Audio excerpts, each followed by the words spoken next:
Hello friends. Did you know that nearly 80% of those who watch my videos aren't subscribed? If you enjoy the content, I'd truly appreciate it if you hit that subscribe button. It helps a lot. Also, don't forget to leave a like and share your thoughts in the comments. Your interaction not only supports the channel's growth, but also helps these stories reach more people. Thank you all for being here. By the way, where are you watching from? Let me know in the comments.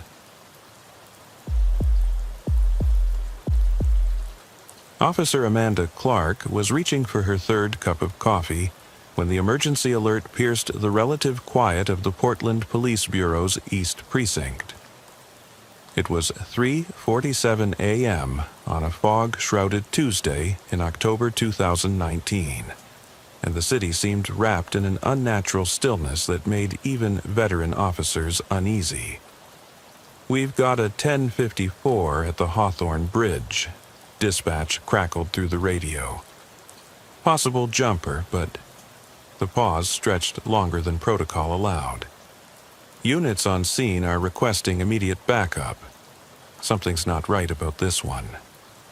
Clark, a 15-year veteran who'd worked everything from gang violence to domestic disputes, had developed an instinct for when something was genuinely wrong versus routine tragedy. The hesitation in the dispatcher's voice triggered that instinct now. "Unit 247 responding," she radioed back, already grabbing her keys and jacket. The fog outside her patrol car was so thick it seemed solid, reducing visibility to maybe 20 feet. As she drove toward the bridge, an odd detail caught her attention. Every radio and every car she passed was playing the same station, the same song, even though the vehicles were tuned to different frequencies. The Hawthorne Bridge stretched across the Willamette River like a skeletal finger, its steel framework disappearing into the gray void above. Clark parked behind two other patrol cars, their red and blue lights creating an eerie disco effect in the dense fog. Officers Martinez and Chen stood at the bridge's center, both looking unusually pale. "What have we got?" Clark called as she approached. "That's just it," Martinez replied, his voice tight. "We don't know. Got a call about a jumper 20 minutes ago. Caller said they saw someone climb over the railing, but when we got here..." He gestured helplessly at the empty space. "No body in the water? No body anywhere. But look at this." Chen led her to the bridge's eastern side. The caller was specific, said they saw a woman in a red dress climb over right here. But there's this. Clark examined the railing where Chen pointed. Embedded in the metal, as if pressed there by enormous heat, was a perfect handprint. But it wasn't a normal handprint. It appeared to be burned into the steel, and the metal around it had an odd, iridescent quality like oil on water. "That's not possible," Clark muttered, running her own hand over the marking. The metal was warm, which made no sense in the October chill. Steel doesn't just melt like that, not from human contact. "Gets weirder," Martinez added. "Radio's been acting up since we got here. Keep picking up voices that aren't on any of our channels." As if summoned by his words, Clark's radio suddenly crackled to life with a woman's voice, clear as if she were standing right beside them. "They're not ready to see what's coming through. The frequency is all wrong. It's bleeding through where it shouldn't." All three officers stared at Clark's radio. She quickly checked the channel. It was set to the department's secure frequency, but the voice definitely wasn't dispatch. "Dispatch, this is Unit 247, Clark called. "Did you copy that transmission?" "Unit 247, this is dispatch. Negative on any traffic from your location. Your signal's coming through clear. Are you having equipment problems?" Before Clark could respond, her radio erupted again, this time with multiple voices overlapping. "The bridge holds them between." She opened the way. The frequency killer found the right resonance. Then silence. The fog began to thin slightly, revealing more of the bridge's span. That's when Clark noticed something that made her blood run cold. Along the bridge's entire length, spaced roughly 10 feet apart, were more handprints burned into the metal railing. Dozens of them, all glowing faintly in the dim light. "How many calls have we had about jumpers from this bridge in the past month?" Clark asked, though she dreaded the answer. Martinez pulled out his notebook. 7. All at night, all during heavy fog. But here's the thing. We never found any bodies. Coast Guard's been searching, but the water's been clean. 7 jumpers, no bodies, and now we've got... Clark counted the handprints visible in the lifting fog. At least 20 handprints burned into solid steel. Her radio crackled once more, but this time the voice was different, masculine, urgent. "Officer Clark, you need to understand.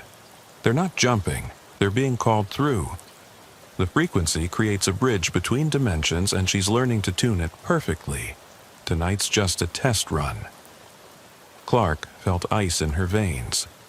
The voice had used her name, her actual name, not her unit number. She keyed her radio with trembling fingers. "Identify yourself. How do you know my name?" The response came immediately. "Because I'm one of the 7. My name was David Thompson. I was on duty 6 nights ago when I heard the frequency. It starts as music. Beautiful music that gets inside your head. By the time you realize it's not coming from any radio, it's too late. You can't resist walking to the bridge." Martinez grabbed Clark's arm. "Thompson's been missing for a week. Went off duty and never made it home. We've been searching for him." The voice continued through the radio. "She's using radio waves as a conduit. Every frequency becomes part of her web. The handprints aren't from climbing over, they're from trying to hold on while being pulled through. We're trapped between dimensions now, feeding her power so she can reach more of you." Clark's hands were shaking as she reached for her radio, but before she could respond, every radio within earshot, car radios, her handheld, Martinez's radio, even Chen's portable scanner, began broadcasting simultaneously. The cacophony was overwhelming. Dozens of voices, all talking at once, all describing the same thing. They spoke of a woman who had learned to manipulate radio frequencies to create tears in reality. They described being lured by irresistible music that seemed to come from inside their own heads. They told of being pulled through holes in space while their fingers burned into metal from desperate attempts to resist. And they all ended with the same warning. "She's getting stronger. The more of us she takes, the wider she can make the tears. Soon she won't need the bridge. Soon she'll be able to reach through any radio anywhere." Clark looked at her 2 fellow officers, seeing her own terror reflected in their faces. The fog was lifting rapidly now, revealing the full scope of what they were dealing with. The entire length of the Hawthorne Bridge was covered in handprints. Hundreds of them, glowing with that same eerie iridescence. "We need to get off this bridge," she said quietly. "Now." But as they turned to leave, Clark's radio whispered one final message, this time in a voice that definitely wasn't human. "Too late, Amanda. I've been tuning your frequency since you arrived. Can you hear it yet? The music?" And she could. Somewhere in the back of her mind, beneath the sounds of traffic and wind and water, was the faintest trace of melody. Beautiful, compelling, and definitely not coming from any radio she could see. The frequency killer had found her. The first documented case of what Portland police would later classify as frequency-related disappearances began 3 months earlier, though it would take weeks for anyone to recognize the pattern. Officer Marcus Webb had been patrolling the Selwood neighborhood on a routine night shift when he received what seemed like a standard domestic disturbance call. Unit 192. We have a noise complaint at 1247 Maple Street, dispatch had reported. Neighbors calling about loud music. Resident not responding to knocks. Webb arrived at the modest bungalow to find the complainants, an elderly couple from next door, standing on their porch in bathrobes. It's been going for 3 hours, the woman explained.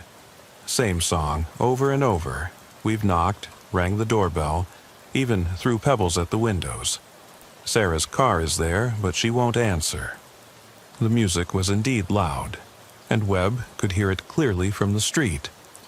But something about it seemed wrong. The melody was beautiful, almost hypnotic, but it had an underlying quality that made his skin crawl. It sounded like it was coming from multiple sources simultaneously, not just speakers, but from the walls themselves, from the very air. "How long has Sarah lived here?" Webb asked. "About 2 years. Quiet girl, works at the radio station downtown. Never had any problems before." Webb approached the front door and knocked firmly. "Portland Police?" "Miss Davis, we need to speak with you about a noise complaint." The music continued unchanged. No response from inside. Webb tried the door handle, unlocked. Standard procedure would be to call for backup before entering, but the situation seemed relatively benign. Just a neighbor playing music too loud, probably fallen asleep or passed out. Inside, the music was deafening. But what stopped Webb cold was that it seemed to be coming from everywhere at once. Not from speakers or a stereo, but from the walls, the ceiling, even the floorboards. Every surface in the house was vibrating with the melody. "Sarah." "Portland Police." "Are you okay?" The living room contained normal furniture, couch, coffee table, television, but every electronic device was tuned to a different frequency, and yet all were playing the same haunting melody. The radio was tuned to 95.5 FM. The television was showing static but broadcasting music. Even Sarah's cell phone was somehow playing the same tune. Webb found Sarah Davis in her bedroom, sitting perfectly still in front of an elaborate radio setup that looked more like mission control than a hobbyist collection. Multiple transceivers, frequency scanners, signal processors, and computers filled the entire room. She sat motionless in a chair facing the equipment, her back to the door. "Sarah, can you hear me?" When she didn't respond, Webb moved around to face her. Sarah's eyes were open but completely unfocused, staring at something far beyond the wall of radio equipment. Her mouth was slightly open, and she was breathing in perfect rhythm with the music filling the house. "Sarah, I'm Officer Webb with Portland Police. I need you to respond if you can hear me." She didn't blink, didn't acknowledge his presence in any way. But when Webb reached toward her shoulder to gently shake her, his radio suddenly erupted with voices. "Don't touch her."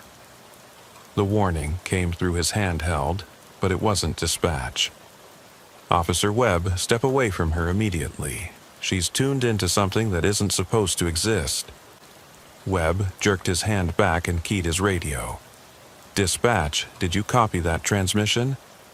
"Unit 192, this is dispatch. No unusual traffic on this channel. What's your status?"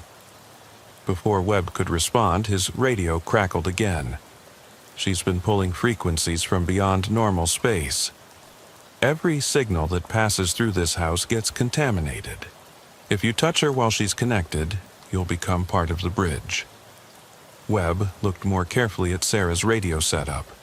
Multiple displays showed frequency readings that made no sense, numbers far beyond the range of normal AM or FM broadcasts. Some screens showed waveforms that seemed to move independently of any signal input, as if the equipment was receiving broadcasts from empty space. "Who is this?" Webb demanded into his radio. "Identify yourself." "My name was Robert Chen. I was the first." Sarah found my frequency signature when I responded to a call here 2 weeks ago. I'm trapped between stations now, trying to warn others. Webb felt cold sweat despite the house's warmth. Officer Robert Chen had been reported missing 12 days ago.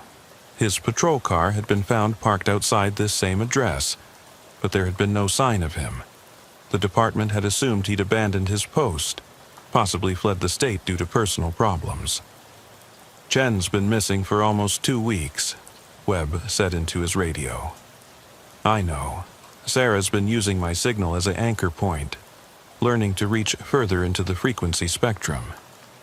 Every officer she takes makes her stronger. We're all connected now, all part of her expanding network.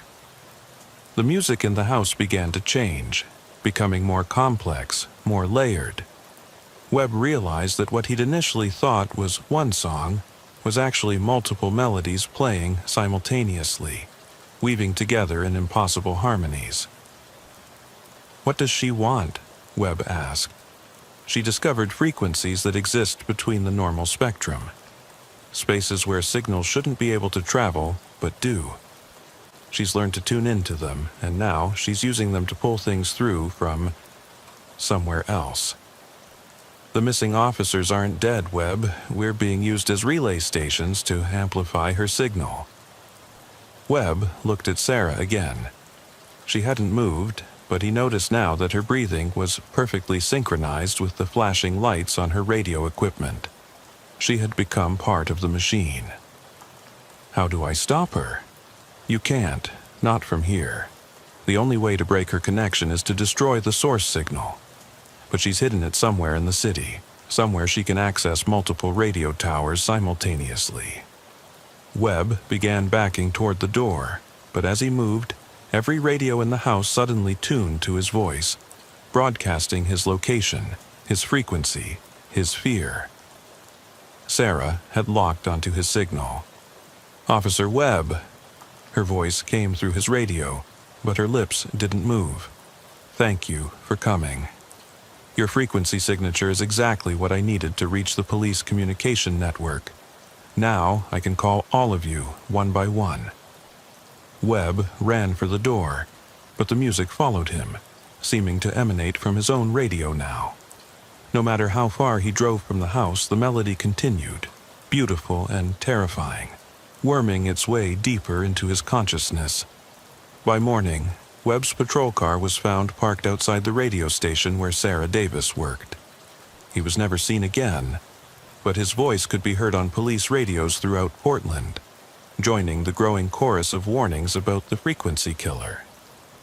Detective Lieutenant Monica Santos had been with the Portland Police Bureau for 22 years, long enough to recognize when individual cases were connected in ways that weren't immediately obvious.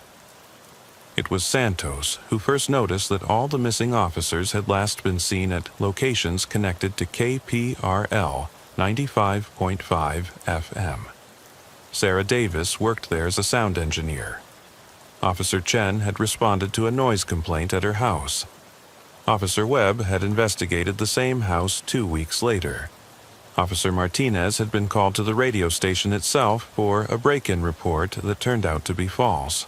Officer Thompson had stopped a suspicious vehicle in the parking lot of a radio tower on Mount Scott.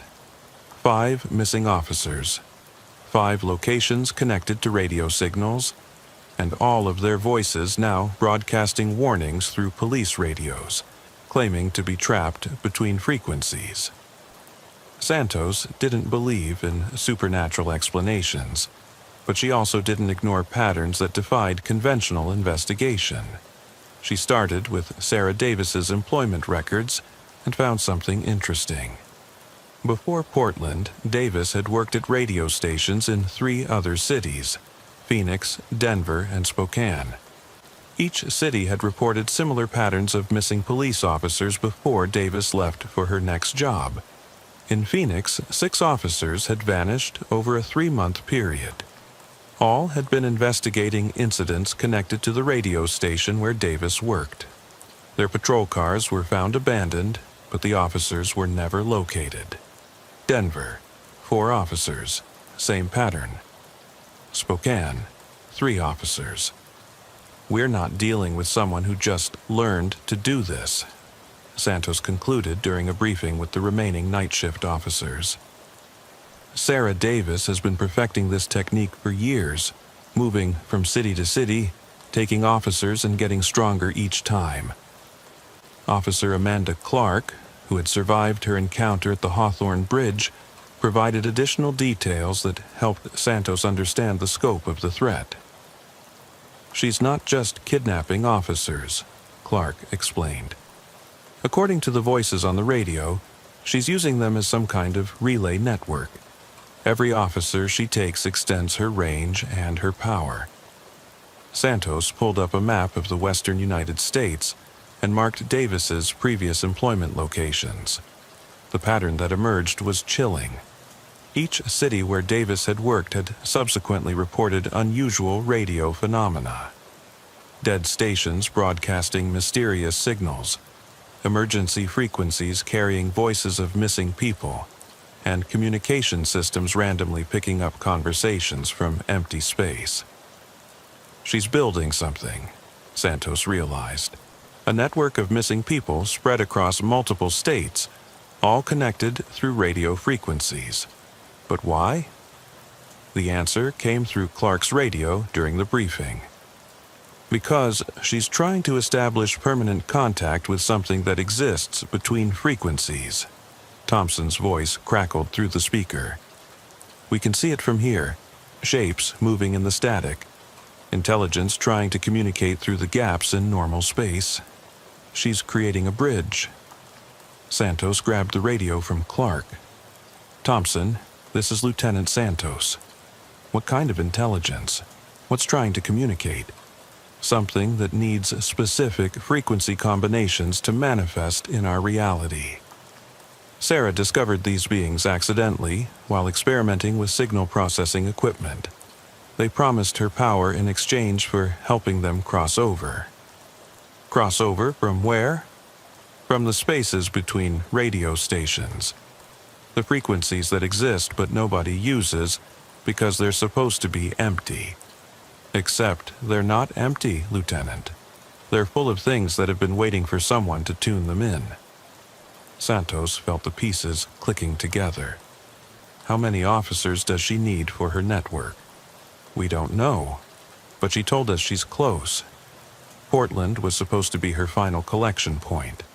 She needed officers from a major metropolitan area to complete the network, because city police have access to more powerful communication systems. Where is she now? The KPRL broadcast tower on Mount Hood. She's using the main transmitter to amplify our signals and create the final connection.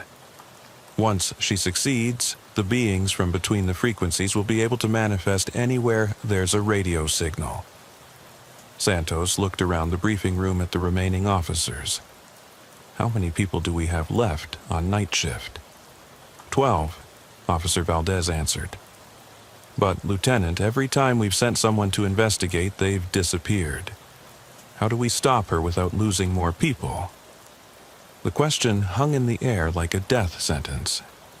Santos studied the map again, tracing the pattern of Davis's movements across the country.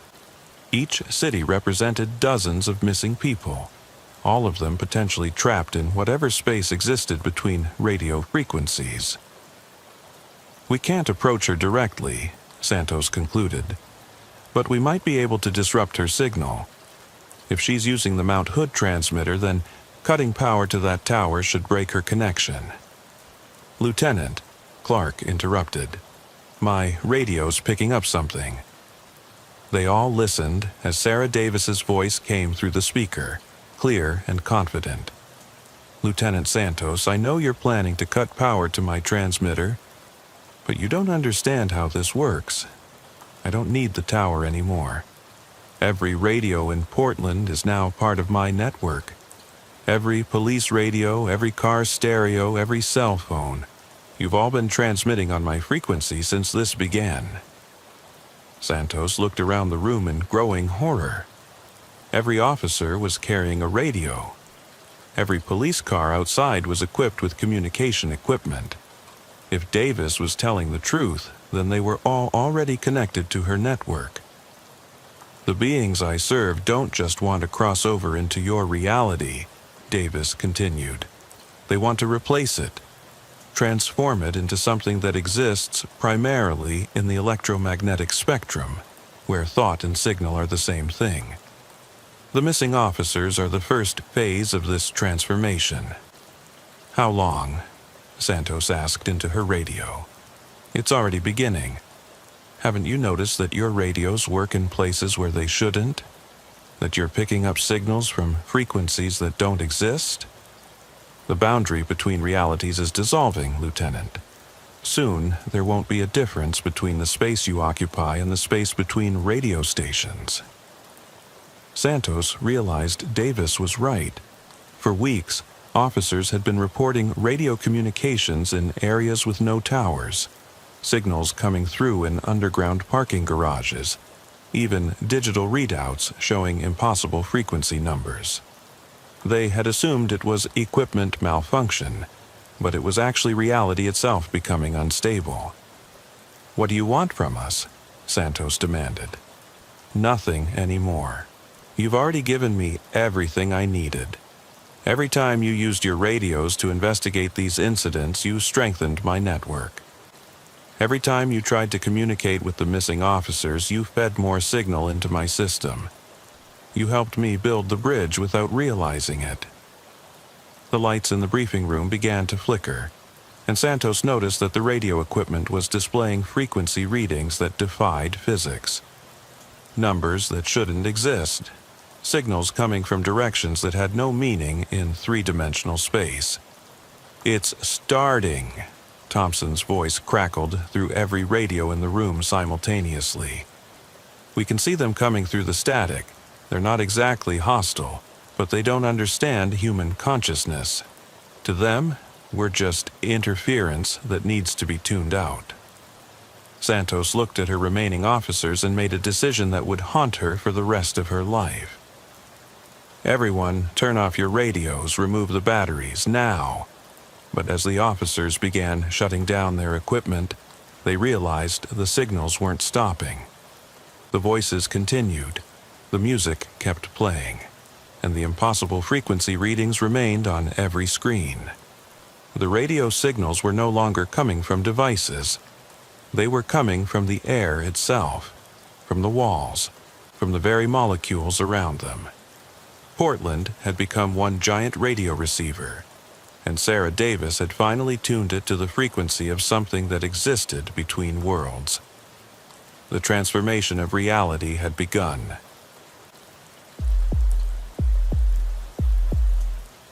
Officer David Harrison knew something was wrong with Millfield the moment he stepped out of his patrol car on that crisp November evening in 2018. The small Nebraska town of 3,200 people was too quiet. Not the peaceful quiet of rural America, but the unnatural silence of a place holding its breath.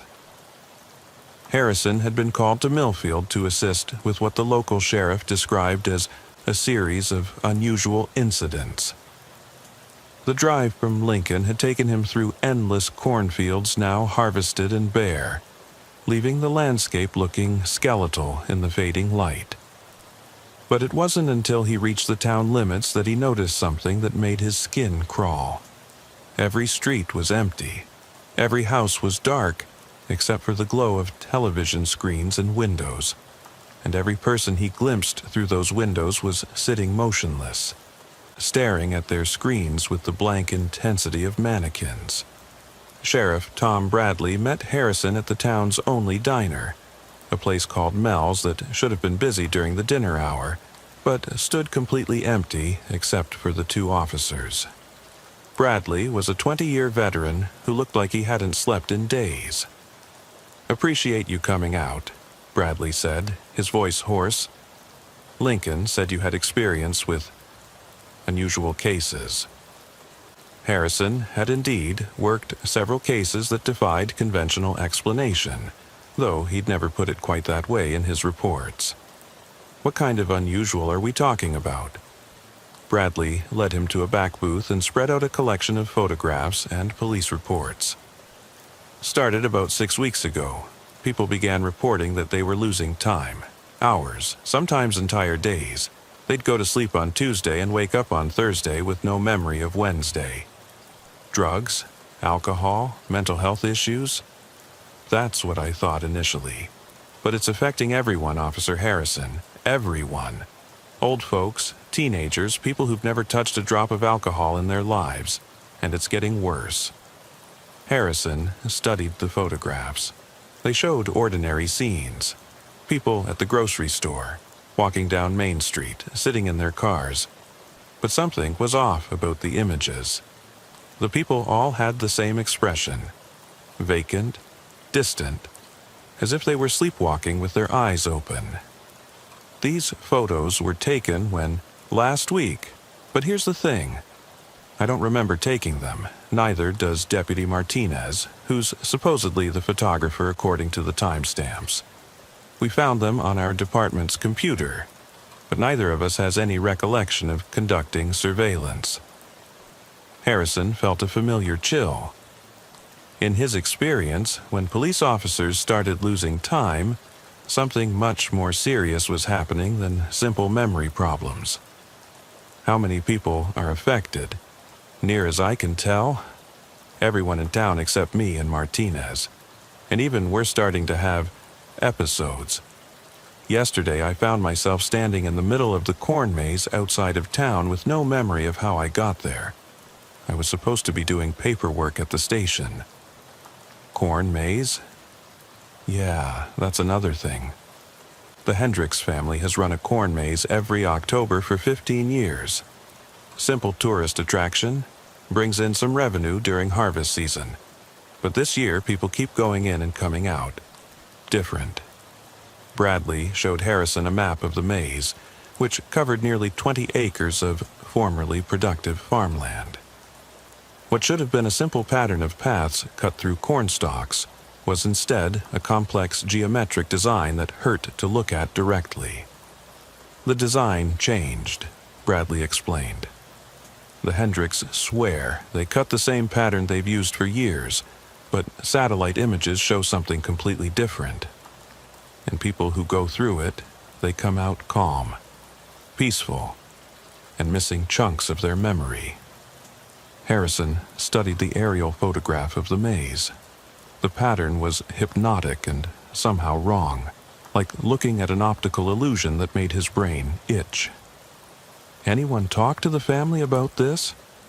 That's where it gets weird. The Hendricks family doesn't remember changing the design. They don't remember much of anything from the past 6 weeks. But they keep running the maze, keep taking admission fees, keep acting like everything's normal. As they talked, Harrison became aware of a low humming sound, almost below the threshold of hearing. When he mentioned it, Bradley nodded grimly. You hear it too. Started around the same time as the memory problems. Some kind of subsonic frequency. We tried to track down the source, but he gestured helplessly. But you forgot what you found? Exactly. Harrison looked out the diner's window at the empty street. A few people were visible in the distance, walking with the same mechanical gait he'd noticed in the photographs. Sheriff, I need to ask you something, and I want you to think carefully before you answer. Do you remember calling Lincoln for assistance? Bradley's face went pale. No. I remember wanting to call, thinking about it, but I can't remember actually making the call. How did you end up here? Harrison pulled out his phone and checked his recent calls.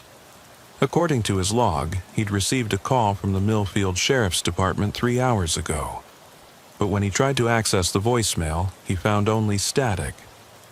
We need to leave, Harrison said quietly. Right now. But as they stood to go, Harrison realized that the humming sound was getting louder, and with it came something else. A gentle tugging sensation in his mind, like someone trying to coax a memory out of hiding. For just a moment, he found himself wondering why he was so worried about memory loss. It seemed like such a small thing, really. People forget things all the time. Maybe it would be peaceful to just let go of all those accumulated worries and fears. "Officer Harrison!" Bradley's sharp voice cut through the mental fog. "Stay with me. Don't listen to the humming." Harrison shook his head, clearing away the strange sense of contentment that had been settling over him. What the hell was that? That's how it starts. The humming gets into your head, makes you think that forgetting is better than remembering. Makes you want to give up your memories voluntarily. They hurried toward the diner's exit, but Harrison stopped when he noticed something that made his blood freeze. Through the window, he could see people emerging from houses all along Main Street. They moved in perfect synchronization, all walking toward the center of town with that same vacant expression. Where are they going? I don't know. This happens every night around this time. They all walk to the town square, stand there for about an hour, then go home. In the morning, none of them remember doing it. Harrison watched the eerie procession of zombified townspeople. "Sheriff, how long has it been since you've tried to leave Millfield?" Bradley opened his mouth to answer, then stopped. His face went through a series of expressions: confusion, concentration, then dawning horror. I can't remember. I know I've thought about leaving, but I can't remember actually trying to do it." Harrison pulled out his phone to call for backup, but found that he had no signal. Not unusual in rural Nebraska, except that he'd had full bars when he'd arrived in town. "We need to get to my car and get out of here. Something in this town is harvesting people's memories, and I think we're about to become part of the collection." They pushed through the diner's front door, but the moment they stepped outside, the humming became exponentially louder. It wasn't just a sound anymore. It was a physical presence pressing against Harrison's consciousness, trying to pry open the locked doors of his mind. Images flashed through his thoughts. Memories of his childhood, his police training, cases he'd worked, people he'd loved. But the images were becoming unstuck, floating free from their context like photographs scattered by the wind. He could feel something vast and hungry examining each memory, deciding which ones to keep and which ones to discard. "The car!" Bradley gasped beside him. "We have to reach your car." But Harrison's patrol car seemed impossibly far away, even though it was parked just across the street. With each step, the humming grew stronger, and he could feel more of his memories being pulled away. His first day as a police officer, gone. His high school graduation, fading. The face of his first partner, blurring into anonymity. "It's trying to make us forget why we came here," Harrison realized. "If we can't remember that there's a problem, we can't try to solve it." They were halfway to the car when Harrison noticed that the synchronized townspeople had changed direction. Instead of walking toward the town square, they were all walking toward Harrison and Bradley. Their faces remained blank, but there was something predatory about their movement now. "They're protecting whatever's doing this to them," Bradley said. "They don't remember that they used to be different, so they think this is normal. They'll stop us from leaving because leaving means remembering."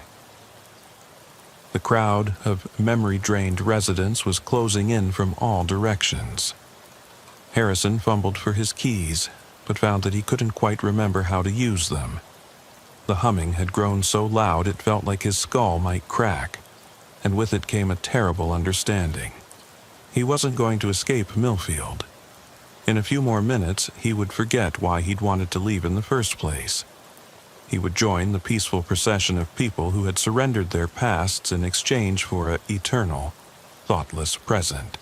But in those final moments of clarity, Harrison managed to do one thing that would eventually save not just Millfield, but dozens of other small towns across the American heartland.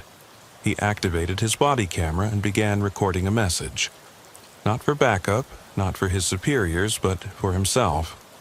Because sometimes, when everything else is taken away, The only thing left to do is leave yourself a trail of breadcrumbs back to the truth. The entity that would later be identified as Subject Zero by government researchers had been refining its feeding process for nearly 70 years before it arrived in Millfield. Unlike parasites that consume blood or tissue, this organism fed exclusively on human memory. Not just the electrical patterns that stored experiences, but the emotional weight that gave those memories meaning. Dr. Sarah Chen, a neuroscientist with the CDC's Special Investigations Unit, would eventually determine that Subject Zero was not originally from Earth.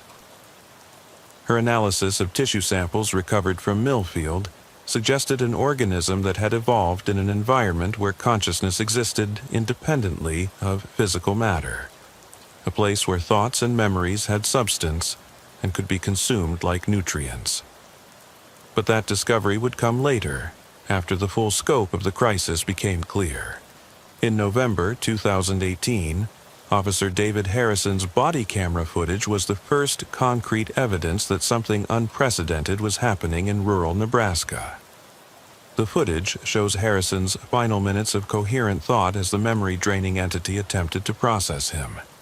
More importantly, it captured his desperate attempt to document the truth before that truth could be taken away from him. My name is David Harrison, badge number 1847, Lincoln Police Department. Harrison's voice crackles through static as the camera shows him stumbling toward his patrol car. I came to Millfield to investigate reports of memory loss. The entire town is compromised. Something is feeding on people's memories, leaving them as functional but empty shells. The camera lurches as Harrison falls to his knees, the humming sound now clearly audible on the recording. Around him, the blank-faced residents of Millfield close in like antibodies attacking an infection. The source appears to be connected to the corn maze on the Hendricks property, Harrison continues, his voice becoming slurred as his cognitive functions begin to shut down. Pattern in the maze is not normal. Geometric design that shouldn't exist. People go in with memories, come out empty. What happens next in the footage would puzzle researchers for months. The camera shows Harrison collapsing completely, his body convulsing as if in the grip of a massive seizure. But the audio continues to record, and what it captures defies explanation. Instead of Harrison's voice, the camera picks up something else. A low, rhythmic pulsing that sounds almost like breathing, but impossibly vast. And underneath that sound, faintly, are voices. Hundreds of voices, maybe thousands, all whispering fragments of memories. I was 7 when my dog died. My first kiss was behind the school gymnasium. I remember the smell of my grandmother's kitchen. The day my daughter was born. The voices overlap and interweave, creating a cacophony of stolen experiences. And gradually, researchers would realize they were listening to Subject Zero's digestive process, the entity literally consuming the accumulated memories of everyone it had processed, not just in Millfield, but across decades of feeding. The footage ends abruptly when Harrison's camera stops recording, but the implications of what it captured sent shockwaves through multiple government agencies. If an organism could consume human memory on this scale, then entire populations could be compromised without anyone realizing it. Communities could be hollowed out from the inside, leaving behind perfect replicas of human society with all the substance removed. Within 48 hours of the footage being analyzed, Millfield was quietly evacuated under the cover of a chemical spill emergency. The official story spoke of contaminated groundwater that caused neurological symptoms, requiring temporary relocation while cleanup crews addressed the problem. The truth was far more complex.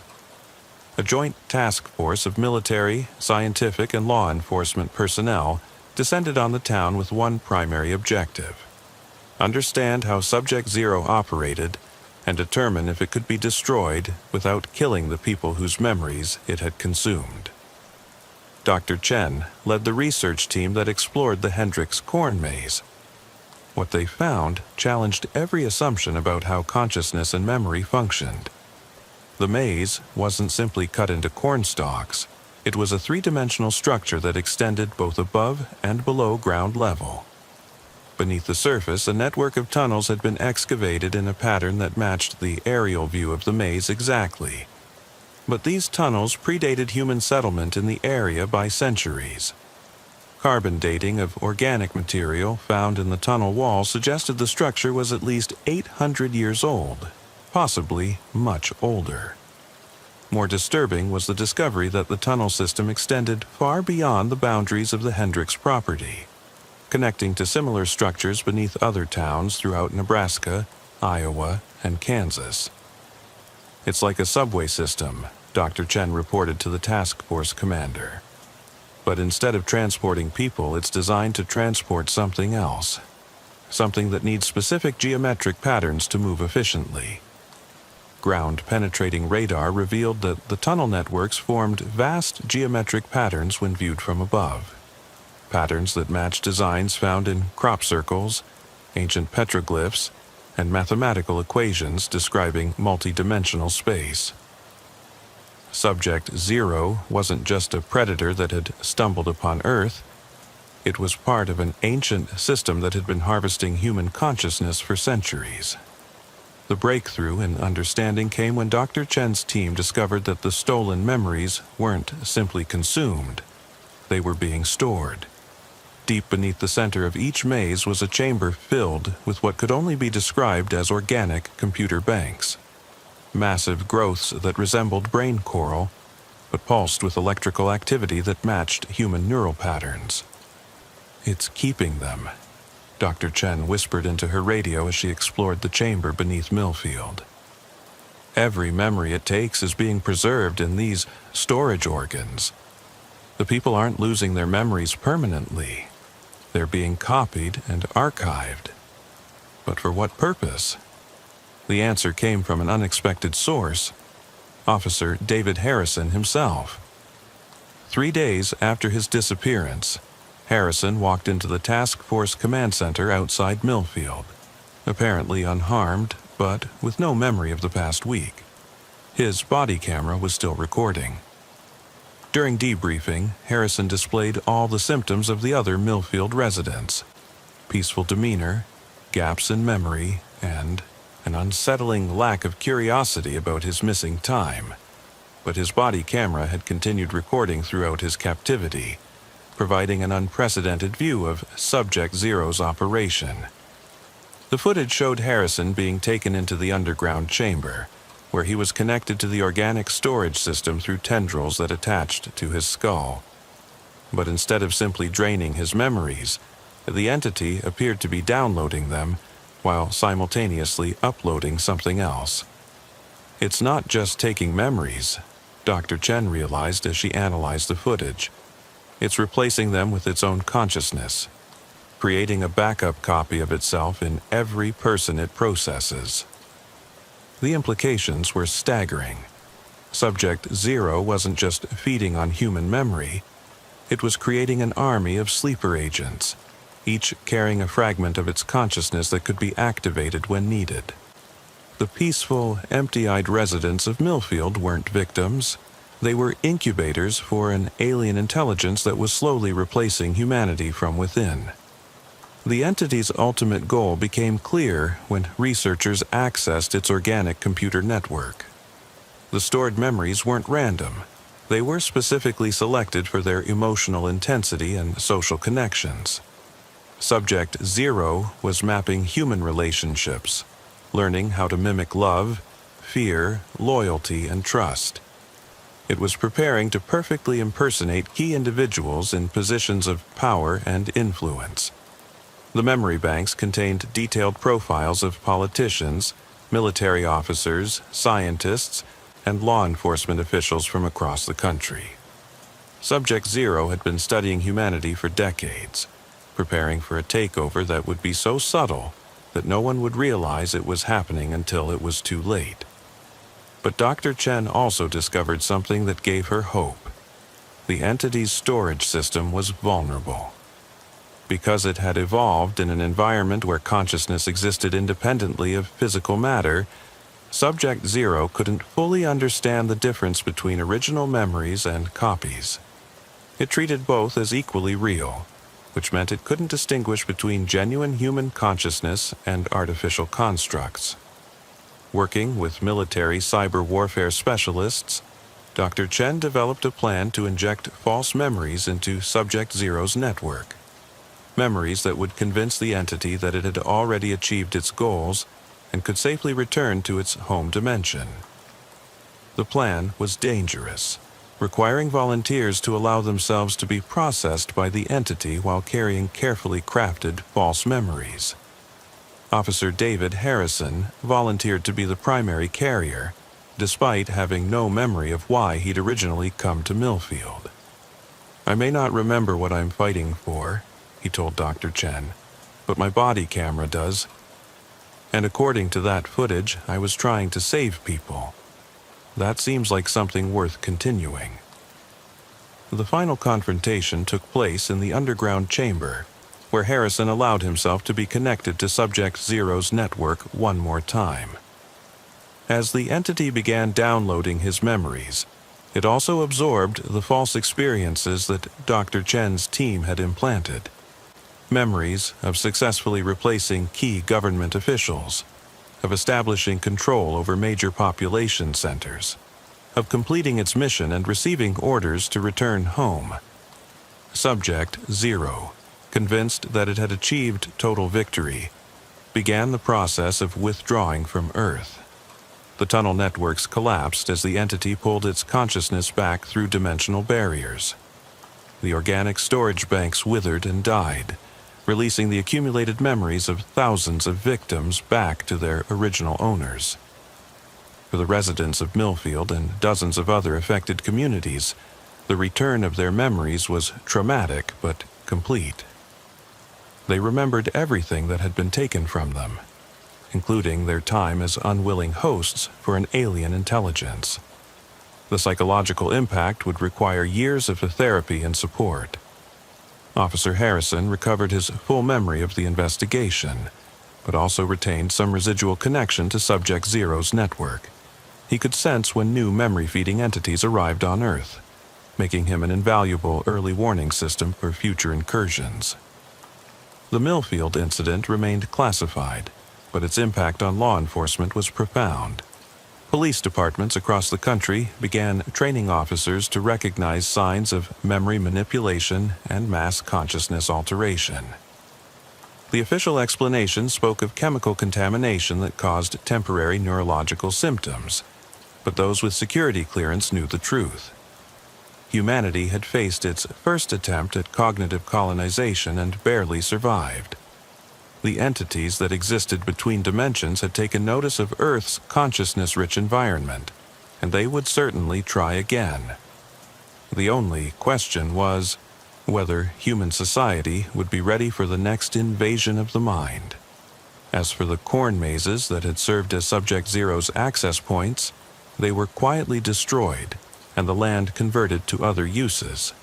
But sometimes, on quiet autumn evenings when the wind blows through empty fields, residents of formerly affected areas report hearing something that sounds like whispered memories carried on the breeze, fragments of stolen experiences that never quite made it home. Patrol Officer Jennifer Santos knew the children of Riverside Elementary were too quiet, but it took her 3 weeks to realize they had stopped speaking entirely. The small Colorado mountain town of Cedar Falls prided itself on its excellent schools and tight-knit community, where everyone knew everyone and children played freely in streets that rarely saw a crime more serious than the occasional DUI. It was November 2017 when Santos first noticed the change during her routine school zone patrol. The crossing guard, Mrs. Patterson, flagged her down with obvious concern etched across her weathered face. "Officer Santos, "I need to report something strange," Patterson said, glancing nervously toward the school playground where dozens of children moved through their recess activities in complete silence. "The kids, they're not talking anymore." Santos followed Patterson's gaze. The playground scene looked normal at first. Children on swings, others playing tag, small groups gathered around jungle gyms. But as she watched more carefully, she realized Patterson was right. Not a single child was speaking. They communicated through gestures and expressions, but their mouths remained closed. "When did this start?" Santos asked. "Gradually, over the past few weeks. First, it was just a few of the quieter kids, but now, well, look for yourself." Santos approached the fence surrounding the playground. The children noticed her presence and turned to look, their faces bright and seemingly happy. Several waved enthusiastically, but none called out greetings. None asked to see her patrol car. None exhibited the normal vocal curiosity of elementary school students encountering a police officer. "Have you talked to the principal about this?" "That's just it," Patterson replied with increasing worry. "Mr. Davidson says it's not a problem. Says the children are simply becoming more focused and disciplined. But Officer Santos, I've been doing this job for 15 years. Children don't just stop talking." Santos made a mental note to follow up with the school administration, but before she could respond, something happened that made her blood run cold. A soccer ball bounced over the fence and rolled toward her feet.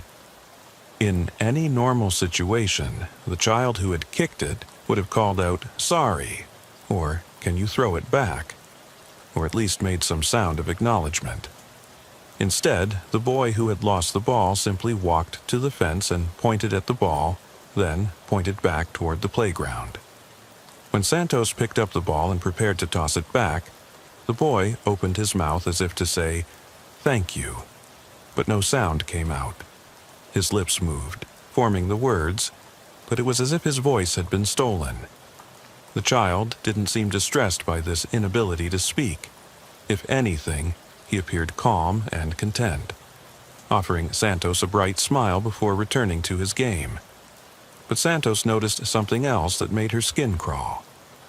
Every other child on the playground had stopped their activities to watch the interaction. They stood perfectly still. Dozens of small faces turned toward her with identical expressions of mild curiosity. When the ball was returned, all the children simultaneously resumed their activities, moving in perfect coordination as if responding to a silent signal. Santos spent the rest of her shift thinking about what she'd witnessed. She'd worked with children in various capacities throughout her 8-year career with Cedar Falls PD, and she'd never seen anything like the eerie synchronization she'd observed at Riverside Elementary. That evening, she decided to drive through some of the residential neighborhoods where the school children lived. What she found deepened her concern. Houses that should have been filled with the sounds of family dinners, homework arguments, and television shows were silent. Completely silent. Santos parked outside the Morrison house, where she knew 3 elementary-aged children lived. Through the lit windows, she could see the family moving through their evening routine. Parents helping with homework, children setting the table, normal domestic activities. But even with her windows down and the neighborhood otherwise quiet, she couldn't hear a single voice. She walked up to the front door and knocked. Mrs. Morrison answered immediately, smiling warmly and gesturing for Santos to come inside. But when Mrs. Morrison opened her mouth to speak, no sound emerged. She appeared to be talking normally. Her lips moved. She appeared to be talking normally. Her lips moved, her facial expressions changed appropriately. Her body language suggested conversation, but she was completely mute. The 3 Morrison children gathered around, all appearing delighted to see Officer Santos. They gestured enthusiastically, pointed at her badge and utility belt, and clearly wanted to interact. but like their mother, they made no sound at all. Santos tried to communicate through writing, pulling out her notepad and pen. She wrote, "Are you feeling all right? Can you hear me?" Mrs. Morrison read the note and nodded vigorously, then took the pen and wrote back, "We feel wonderful. The children are so well behaved now. No arguing, no noise complaints from neighbors. It's been very peaceful." "When did you stop being able to speak?" Santos wrote. Mrs. Morrison looked confused by the question. She wrote, "We can speak fine. We just choose not to. It's much better this way." Santos felt ice forming in her stomach. Mrs. Morrison genuinely believed she was speaking normally. To her, the complete absence of sound was not a problem, but an improvement. Santos wrote, "I need to speak with your husband." Mr. Morrison emerged from the kitchen, and the same pattern repeated. He appeared to greet Santos enthusiastically, moving his lips in what seemed like normal conversation, but producing no sound. When presented with the notepad, he wrote, "Officer Santos, good to see you. The kids wanted to show you their project from school." The children led Santos to the living room, where they had constructed an elaborate model city from cardboard and clay. It was impressive work, clearly requiring significant collaboration and planning. But as Santos watched them explain their creation, moving their mouths animatedly and pointing to different sections of the model, the complete silence became overwhelming. She wrote, "This is beautiful. How did you coordinate building it without talking?" The oldest Morrison child, a 10-year-old girl named Emma, took the pen and wrote, "We don't need to talk anymore. We understand each other perfectly now. It's much quieter in our heads." That phrase, "quieter in our heads," stuck with Santos as she left the Morrison house. She drove through several more neighborhoods and confirmed that the silence had spread throughout Cedar Falls. Not just the children, but entire families had stopped speaking, continued their normal activities, appeared happy and healthy, but existed in a bubble of complete vocal silence. Santos returned to the police station and found that Chief Williams working late in his office. She knocked on his door and was surprised when he gestured for her to enter without speaking. Chief Williams appeared pleased to see her, pointing to a chair and moving his lips in what seemed like a greeting, but making no sound. "Chief?" Santos said aloud. "Chief Williams, can you hear me?" Williams looked puzzled by her question. He picked up a pen and wrote, "Of course I can hear you, Santos. Though I have to say, you're being quite loud. Most of us have found it more peaceful to communicate quietly." Santos realized with growing horror that Chief Williams, like the Morrison family, believed he was speaking normally. To him, complete silence was quiet communication. She wrote, "Chief, I think we have a serious problem. People throughout Cedar Falls have stopped speaking, but they don't realize it." Williams read the note and wrote back, "I disagree. The community has simply evolved past the need for loud, disruptive, verbal communication. Crime is down, domestic disturbances have eliminated entirely, and citizen complaints have dropped to zero. This is the most peaceful the town has ever been." Santos stared at his response. Chief Williams wasn't wrong about the crime statistics. She'd noticed the unusual quiet on the police radio over the past few weeks. But she was beginning to understand that the silence wasn't a symptom of peace. It was the cause of it. Something was suppressing not just people's ability to speak, but their recognition that anything was wrong. She wrote, "Chief, I think I may be the only person in town who still has their voice. I need to investigate what's causing this." Williams looked at her with something approaching pity. He wrote, "Santos, you've always been one of our more energetic officers. Perhaps you should consider trying the quiet approach. You might find it reduces your stress levels significantly." Santos left the station feeling more isolated than she'd ever felt in her life. She was surrounded by people she'd known for years, people who appeared happy and functional, but who had been robbed of one of the most fundamental aspects of human communication without even realizing it. She drove to the edge of town, where cell phone reception was strongest, and called the state police. But when Sergeant Martinez answered, Santos made a chilling discovery. "Colorado State Police, this is Sergeant Martinez." "Sergeant, this is Officer Santos with Cedar Falls PD. I need to report a unusual situation." "I'm sorry, Officer Santos, but you're cutting out badly. I can barely hear you. Are you using a defective radio?" Santos looked at her phone. Full signal strength, clear connection. But somehow, her voice wasn't transmitting properly. "Can you hear me now?" she said, speaking as loudly as she could. "Officer Santos, I'm getting very faint audio. It sounds like you are whispering from a great distance. You'll need to call back when you have a better connection." The line went dead. Santos tried calling again, with the same result. Her voice, clear and strong to her own ears, was apparently coming through as barely audible whispers to anyone outside Cedar Falls. She was trapped in a town where everyone had lost their voices but didn't know it, and her own voice was being suppressed when she tried to call for help.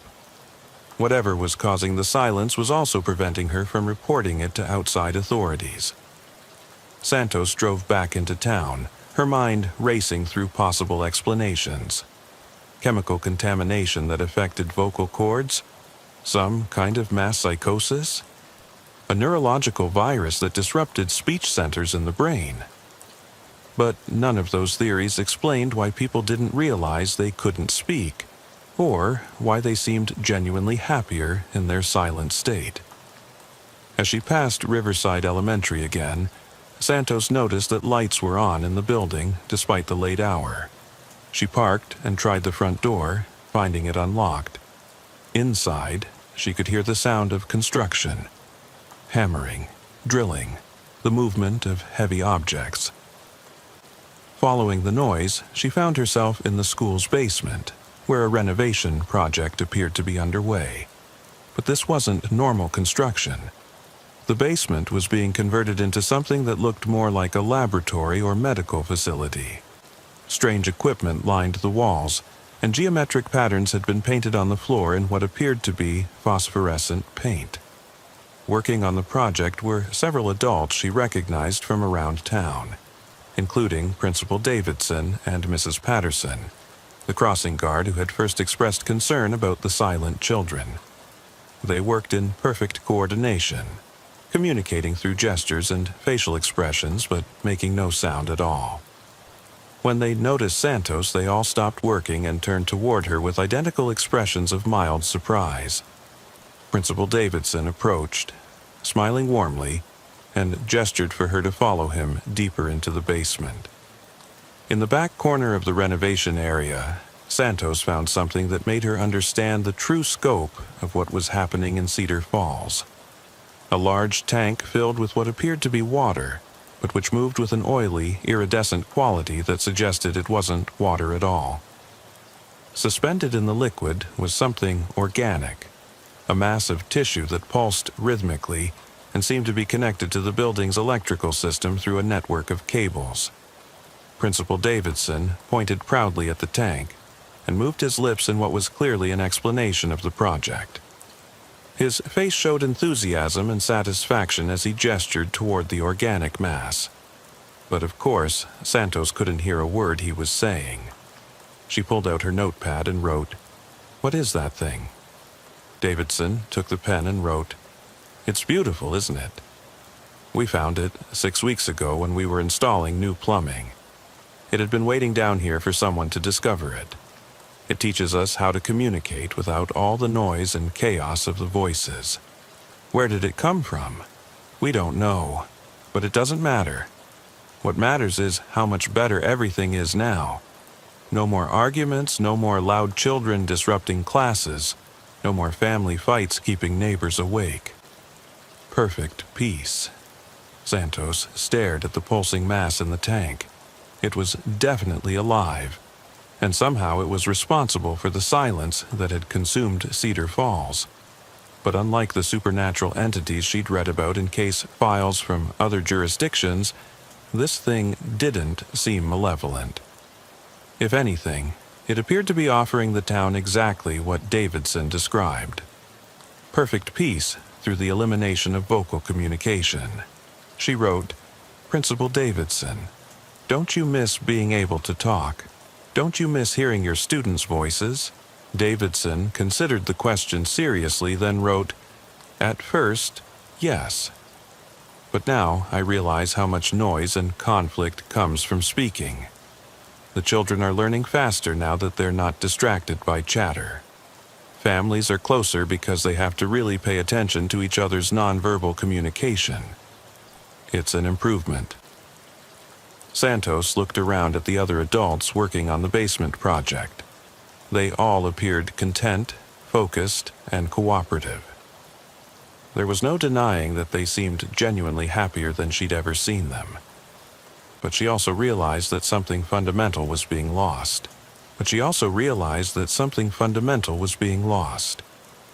Human language wasn't just noise. It was the foundation of complex thought, creativity, and emotional expression. By taking away people's voices, the entity in the tank was also taking away essential parts of their humanity. She wrote, "What happens when someone visits Cedar Falls from outside? Won't they notice that no one can speak?" Davidson's response chilled her. "We've been working on that problem. The entity is learning to extend its influence beyond the town limits. Soon, visitors will experience the same peaceful silence we enjoy. Eventually, everyone will understand the benefits of quiet communication." Santos realized she was witnessing the early stages of something that could spread far beyond Cedar Falls. The entity wasn't just affecting the town, it was preparing to expand its influence, potentially consuming entire regions in silence. She needed to find a way to stop it, but she was one person against an entire community that genuinely believed they were experiencing an improvement in their quality of life. They wouldn't help her destroy something they saw as beneficial. As she pondered her options, Santos noticed that her own voice was becoming harder to produce. The words felt thick in her throat, and she had to concentrate to make sounds. The entity's influence was beginning to affect her as well. She had perhaps hours before she would lose her voice entirely, and, like everyone else in Cedar Falls, forget that anything was wrong. The question was whether she could find a way to destroy the entity before she became another contented, silent member of the community.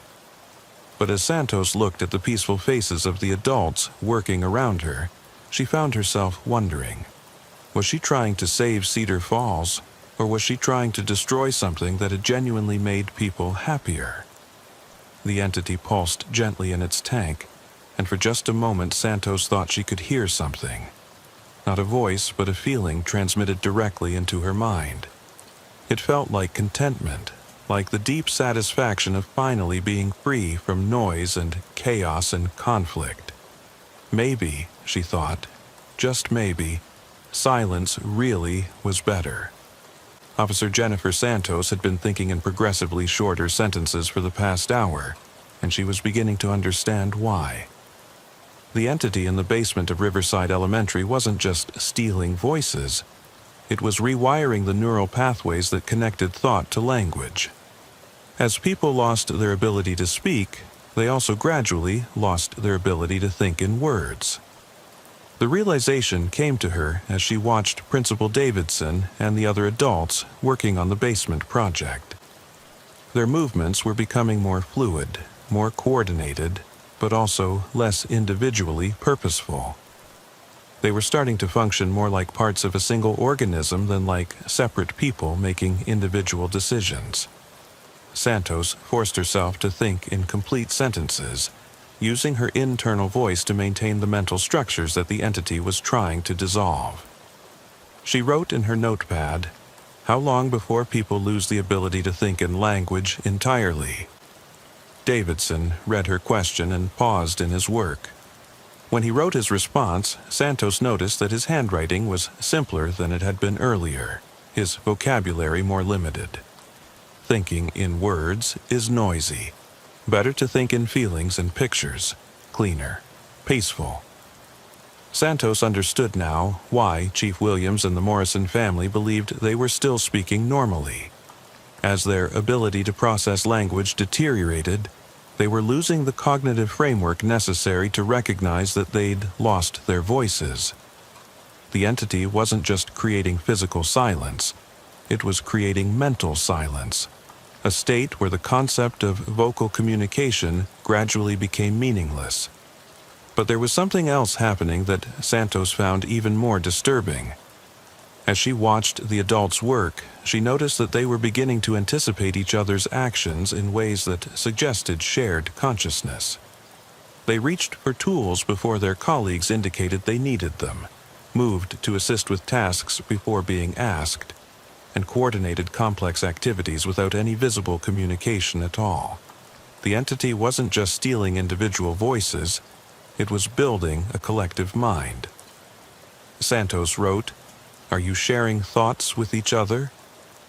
Davidson smiled when he read the question, his expression showing the kind of satisfaction someone might feel when asked about a new skill they'd mastered. He wrote, "We understand each other perfectly now. No misunderstandings, no conflicts. We know what needs to be done and we do it together." Santos realized that she was witnessing something unprecedented, the voluntary absorption of human consciousness into a hive mind. The people of Cedar Falls weren't being coerced or controlled in any traditional sense. They were willingly surrendering their individual thoughts because the collective consciousness felt better than the isolation and conflict of separate minds. She wrote, "Don't you miss being yourself?" Davidson considered this question for a long time before responding.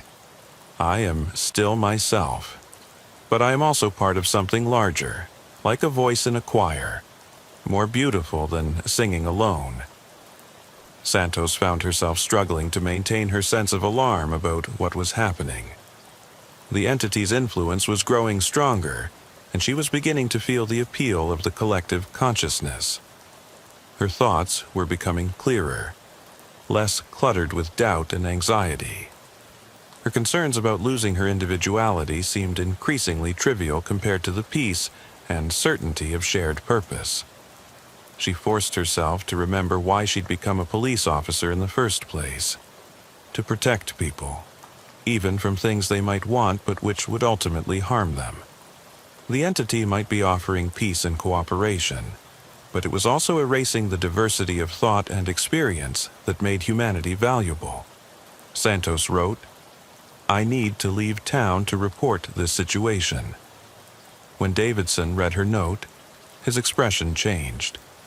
For the first time since she'd arrived in the basement, she saw something that looked like concern cross his face. He wrote, "That would be very disruptive. Outside, people don't understand the improvements we've made. They would try to interfere.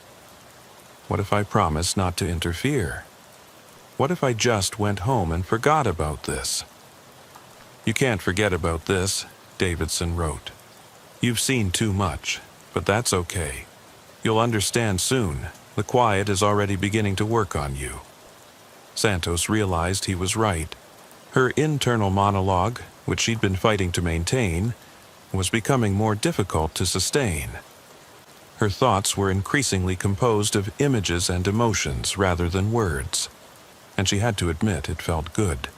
The constant chatter of verbal thinking, the endless loop of worries and plans and judgments, was fading into blessed silence.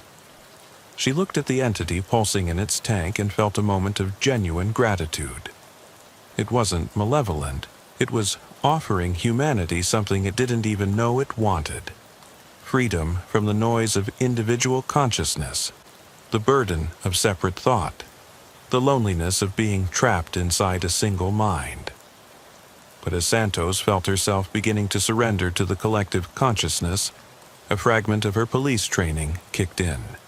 She'd been taught to recognize when victims of psychological manipulation began to identify with their captors, and she realized that's exactly what was happening to her. The entity was offering something that felt good, but which would ultimately destroy everything that made humans human. With enormous effort, Santos forced herself to think a complete sentence. I am Officer Jennifer Santos, and I have a responsibility to protect people from threats they don't understand. The mental effort required to form that thought was exhausting, but it cleared her head enough to understand what she needed to do. The entity was vulnerable to disruption because it relied on electrical connections to maintain its influence. If she could overload the system, she might be able to break its hold on the people of Cedar Falls long enough for them to remember who they used to be. Santos wrote, I want to help with the project. What can I do? Davidson's face lit up with satisfaction. He wrote, the entity needs more electrical power to extend its influence beyond the town. We're connecting it to the main power grid. You can help us run cables from the electrical room. Perfect. Santos smiled and nodded, trying to project the same contented cooperation she saw in the others. Davidson led her to the electrical room, where several people were working to connect the entity's organic mass to the school's power system. Santos pretended to help with the cable installation while actually identifying the main power feeds. The school was connected to a significant portion of Cedar Falls' electrical grid. If she could cause a massive power surge through the system, it might overload the entity's nervous system and disrupt its influence. The challenge was creating the surge without permanently damaging the entity. Santos had no way of knowing whether the people of Cedar Falls could recover their individual consciousness if the entity died, or whether their minds had become so integrated with the collective that destroying it would leave them in vegetative states. She needed to create a controlled disruption, enough to break the entity's hold temporarily, but not enough to kill it. Santos identified the main electrical panel and began planning her move. She would need to cause multiple circuit breakers to trip simultaneously, while also creating a feedback loop that would send excess current directly into the entity's tank. If her timing was right, the electrical shock would force the entity to withdraw its influence, giving the people of Cedar Falls a chance to remember what they'd lost. But as she prepared to act, Santos realized that she was making a choice for an entire community. The people she was trying to save genuinely preferred their current state. They were happier, more peaceful, and more cooperative than they'd ever been. By disrupting the entity's influence, she would be forcing them back into a world of conflict, anxiety, and isolation. Was she really protecting them, or was she imposing her own values on people who had found a better way to live? Santos looked around at the contented faces of the people working in the basement. They moved with purpose and coordination, free from the petty conflicts and misunderstandings that plagued normal human interaction. They had achieved something that philosophers and social reformers had dreamed about for centuries: true cooperation and understanding. But they had achieved it by giving up the very thing that made them human, their individual voices. Santos made her choice. She grabbed the main electrical feed and jammed it directly into the entity's tank. The resulting explosion of sparks and electrical discharge sent everyone in the basement scrambling for cover. The entity convulsed violently in its tank, its bioluminescent patterns flashing in chaotic sequences. The building's power fluctuated wildly, lights flickering throughout the school, and then, suddenly, the basement filled with sound. "What happened?" Principal Davidson cried out, his voice hoarse from weeks of disuse. "Officer Santos, are you all right?" Around the basement, people were looking at each other in confusion and growing horror as they remembered what they'd lost and what they'd been doing while under the entity's influence. "Oh God," Mrs. Patterson whispered, staring at the tank containing the now dormant entity. What were we thinking? What did we do to the children? Santos helped Davidson to his feet, noting that his eyes had regained the spark of individual consciousness that had been missing for weeks. It offered you something that felt better than what you had, she said, but it would have cost you everything that makes you human. The entity wasn't dead. Santos could see that it was still alive but unconscious in its tank. The electrical shock had forced it into a dormant state, breaking its psychic hold on the town but leaving it intact. The question now was what to do with a creature that could offer humanity perfect peace at the cost of individual consciousness. As emergency services arrived to help with the aftermath, Santos found herself wondering whether she'd made the right choice. Cedar Falls was already returning to its normal pattern of human noise and conflict. Children arguing on playgrounds, parents disagreeing about homework, neighbors complaining about loud music. But they were also talking, laughing, singing, and expressing the full range of human emotion through the gift of language. They were beautifully, chaotically, individually human again. The entity remained in government custody, studied by researchers who hoped to understand how it created collective consciousness without destroying it. Some theorists suggested that humanity might eventually learn to voluntarily achieve the cooperation the entity offered while maintaining individual thought and speech. For Officer Santos, the case served as a reminder that sometimes the most dangerous threats were those that offered genuine benefits at hidden costs. The entity hadn't been evil. It had simply existed in a way that was fundamentally incompatible with human nature. Years later, Santos would sometimes catch herself wondering what might have happened if she'd made a different choice that night in the basement. But then, she would hear children laughing and arguing on the playground, couples discussing their dreams and fears, friends sharing stories and jokes, and she would remember why voices matter. Silence might be peaceful, but it's in the noise of human conversation that civilization finds its heart. Officer Marcus Rivera thought he was losing his mind when his own shadow started moving independently on that rain-soaked Thursday evening in Phoenix, Arizona. It was March 2020, and the desert city was experiencing an unusual cold snap that had driven most residents indoors, leaving the normally bustling streets eerily empty. Rivera was conducting a routine patrol through the Maryvale district when he stopped at a red light and happened to glance at his side mirror. In the reflection, he could see his shadow cast by the streetlight behind his patrol car. But something was wrong. Terribly wrong. While Rivera sat perfectly still in the driver's seat, his shadow was turning its head, looking around as if surveying the empty intersection.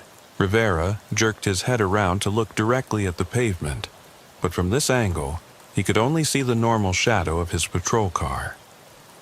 When he looked back at the mirror, his shadow appeared normal again, mimicking his movements exactly as it should.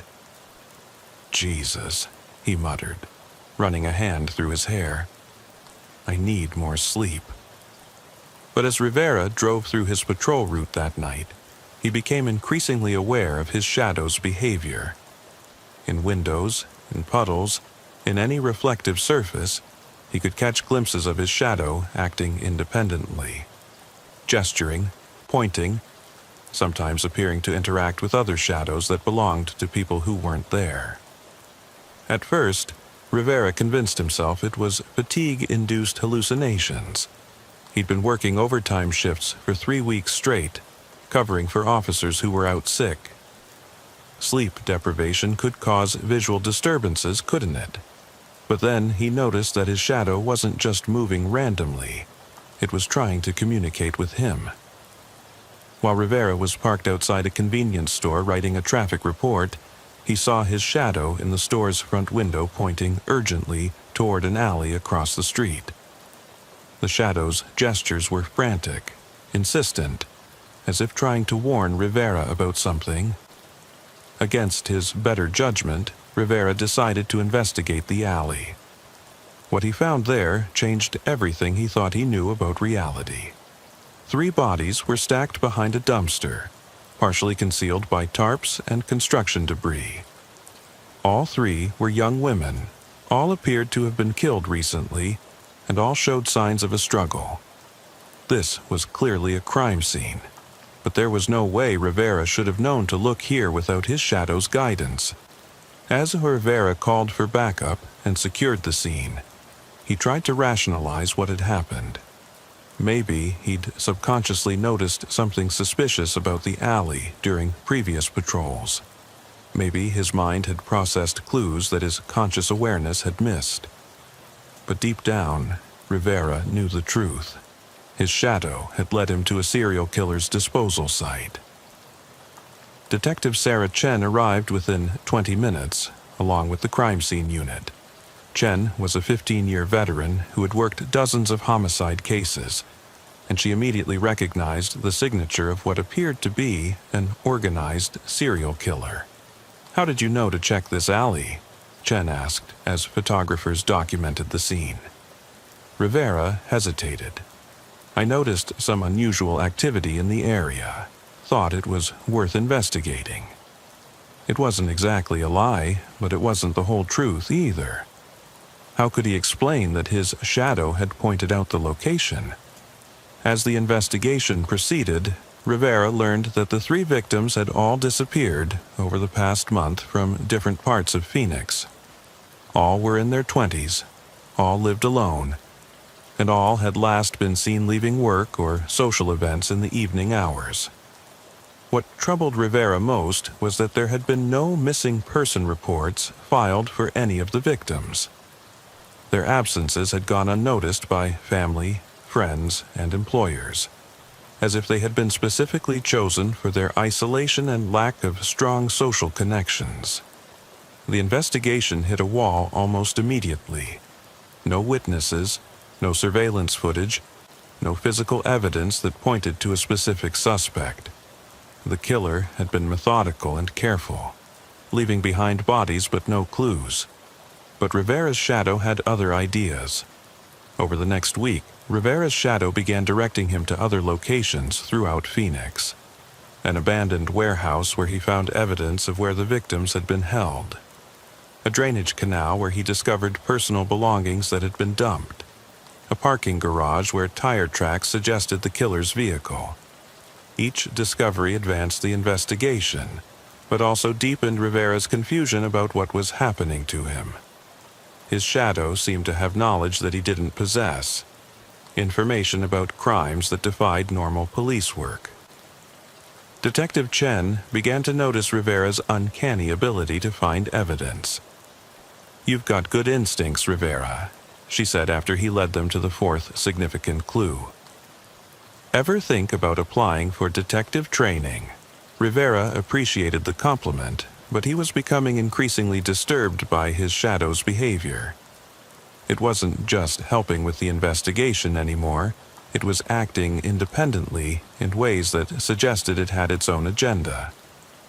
During a stakeout outside a potential suspect's apartment, Rivera watched in horror as his shadow, visible in a storefront window, appeared to be strangling another shadow that belonged to no one Rivera could see.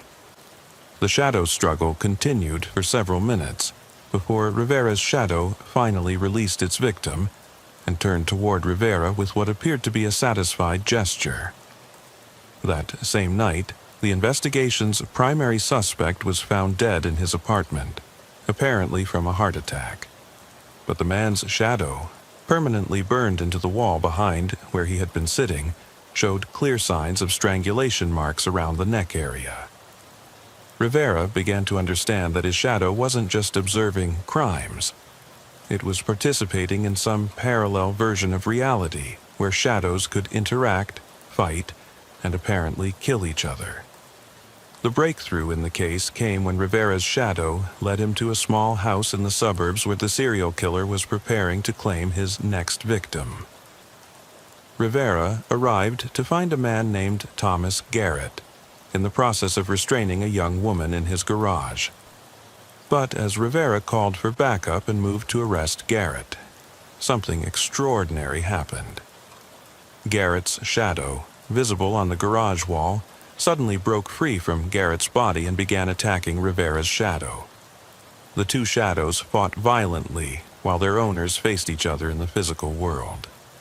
Rivera could feel the shadow battle as if it were happening to his own body. Phantom punches, an ethereal grip around his throat, the sensation of being thrown against invisible walls.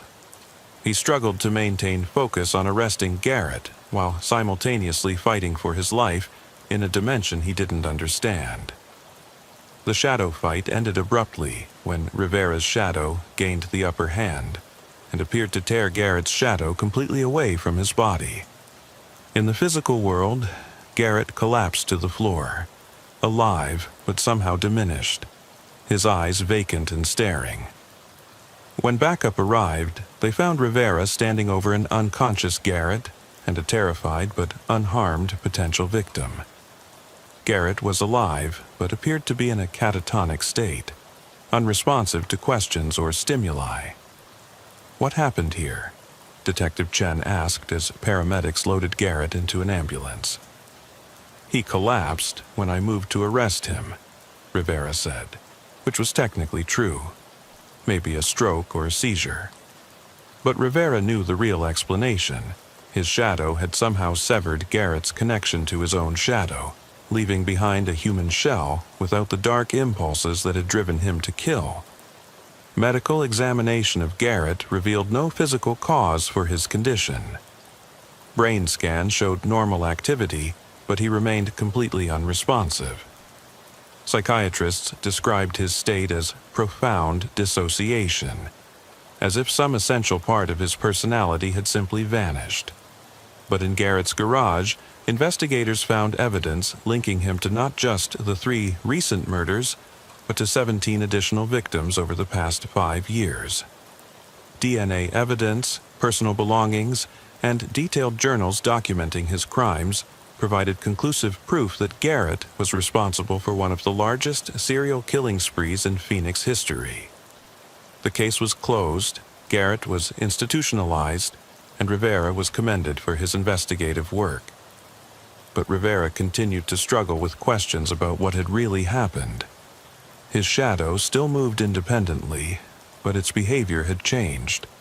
Instead of the frantic pointing and gesturing that had characterized the investigation, it now seemed calm, almost protective. Rivera began to suspect that his shadow was some kind of guardian entity that existed specifically to combat the shadows of people who committed evil acts. Further research into similar cases led Rivera to a disturbing pattern. Throughout history, there had been reports of police officers, detectives, and other law enforcement personnel who seemed to have supernatural abilities to solve crimes. Often, these individuals reported unusual dreams, visions, or inexplicable knowledge about criminal activities. Rivera found an account from a detective in the 1920s Chicago who claimed his reflection could show him scenes of crimes before they happened. A sheriff in 1950s Texas reported that his shadow would physically restrain him when he was about to walk into dangerous situations. A police captain in the 1970s New York described conversations with his own reflection that provided insights into unsolved cases. All of these officers had one thing in common. They had encountered and stopped serial killers or mass murderers, and their supernatural experiences had begun shortly before these encounters.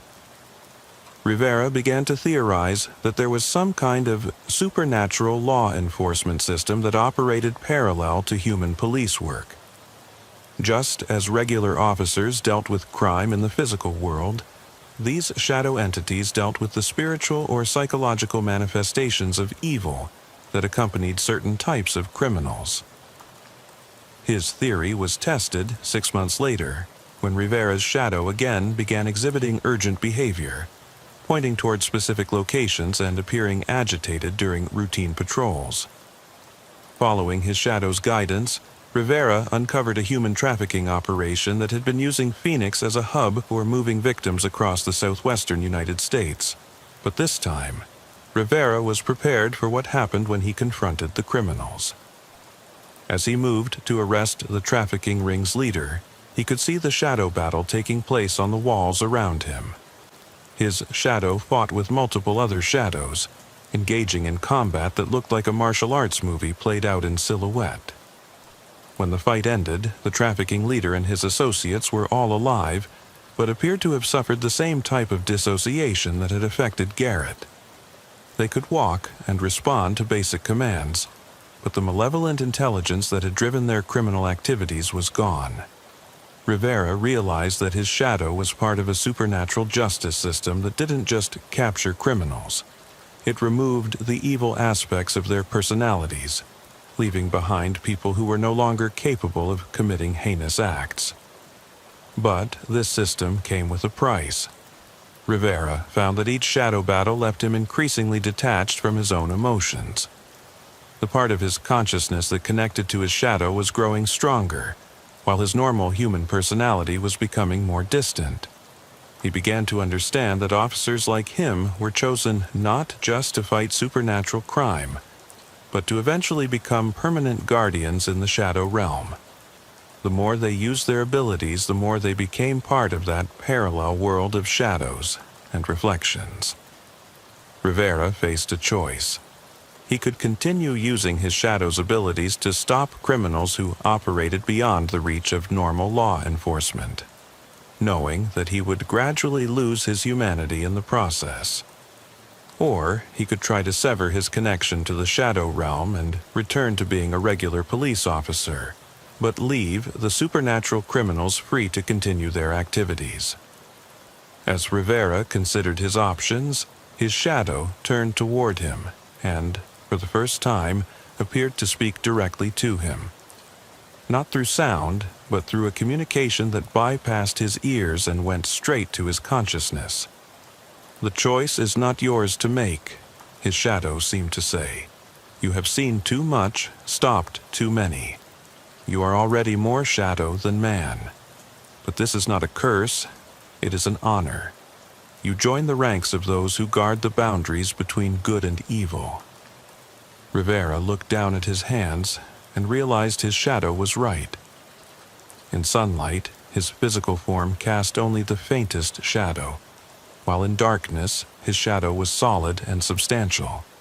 He was becoming a guardian, a supernatural police officer whose jurisdiction extended into realms where regular law enforcement could never reach. The transformation was irreversible, but Rivera found he didn't mind. He had found his true calling, protecting innocent people from predators who operated in the spaces between light and dark, reality and nightmare. His last entry in his regular police log read, "Transfer requested to special assignment. Will continue patrol duties in new capacity." Rivera's colleagues assumed he had been recruited for undercover work or federal task force assignment. They never suspected that he now patrolled the shadow realm, hunting criminals whose evil was so profound it cast its own darkness. On quiet nights in Phoenix, people sometimes report seeing a police officer's shadow moving independently of any visible person, investigating dark alleys and abandoned buildings where no regular patrol would venture.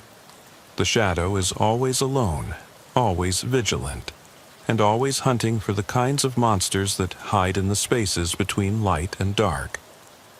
Officer Marcus Rivera had become something more than human, something less than human, but exactly what was needed to maintain the balance between good and evil in a world where shadows could kill and darkness had its own agenda. Officer Lisa Chen was already living her third Tuesday when she realized something was wrong with October 15th, 2019. The first time through, she'd responded to a domestic disturbance call in Seattle's Capitol Hill neighborhood, talked down an agitated husband, filed a report, and finished her shift without incident. The second time through, she'd experienced the exact same events with growing déjà vu, assuming stress was affecting her memory.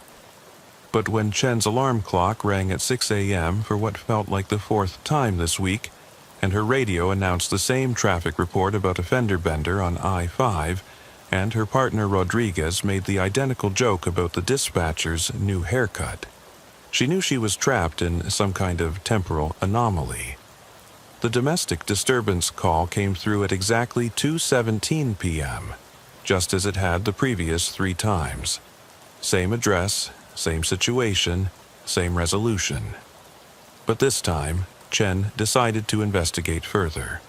The call took her to a modest apartment building where Janet Harrison, 34, was having an increasingly agitated argument with her boyfriend Marcus Webb about his alleged gambling addiction. By the time Chen and Rodriguez arrived, Webb was threatening to leave permanently, while Harrison was trying to physically prevent him from packing his belongings. "Ma'am, I need you to step back and let me talk to him," Chen said, following the same script that had worked the previous 3 times. But instead of complying, Harrison turned toward Chen with wild eyes. "Officer, you have to help me. Today is the day he dies. Today is always the day he dies. I've watched it happen 6 times now." Chen felt ice in her veins. Harrison was also aware of the time loop. "What do you mean, the day he dies?" "At 4:23 this afternoon, Marcus gets hit by a drunk driver 3 blocks from here. I've tried everything, hiding his keys, calling in sick to work so he stays home, even having him arrested for disturbing the peace. But somehow, he always ends up at that intersection at exactly 4:23. Chen looked at her watch, 2:31 p.m. If Harrison was right, they had less than 2 hours to prevent a death that had already happened multiple times. "How many times have you lived this day?" Chen asked. 7, counting today. You're the first person who's believed me. Everyone else thinks I'm having a psychotic episode." Chen turned to Rodriguez, who was looking between the 2 women with obvious concern. "Rodriguez, what time is it?" 2:32. Why? What day is it?" "Tuesday, October 15th. Chen, are you feeling all right?" Rodriguez wasn't experiencing the time loop. Only Chen and Harrison were aware that they were reliving the same day repeatedly. Chen made a decision. "Ma'am, I'm going to take your concerns seriously. Can you tell me exactly what happens that leads to Mr. Webb's death?" Harrison's relief was palpable. "After you leave, Marcus goes to the downtown athletic club to work out. He always leaves at 3:45. He takes Pierce Street to avoid traffic, and at 4:23, he's crossing the intersection at Pier and Madison when a blue Honda Civic runs the red light and hits him. Do you know who's driving the Honda? A woman named Sarah Mitchell. She's drunk, celebrating a promotion at work. She gets arrested at the scene, but Marcus is already dead." Chen checked her notepad from previous iterations of this day. Sure enough, she had responding to a fatal pedestrian accident at Pier and Madison at 4:23 p.m., involving a blue Honda Civic driven by Sarah Mitchell, age 29, blood alcohol level .18. But she had no memory of the victim being Marcus Webb. In her previous experiences of this day, the victim had been an unidentified homeless man. Miss Harrison, in previous versions of this day, who was the victim of the accident? Different people each time. First it was Marcus, then a homeless man named Jerry, then a teenager named Amanda, then an elderly woman named Dorothy. The driver and the time are always the same, but the victim changes. Chen realized they were dealing with something far more complex than a simple time loop. Someone or something was manipulating events to ensure that a fatal accident occurred at that specific time and place. But the identity of the victim was somehow variable. "Rodriguez, I need you to call dispatch and request units to monitor the intersection of Pier and Madison around 4:20 p.m. possible DUI situation. Based on what probable cause? Chen couldn't explain the time loop to Rodriguez without sounding mentally unstable. Anonymous tip about erratic driving in the area. As Rodriguez called in the request, Chen turned back to Harrison. I need to understand how this loop works.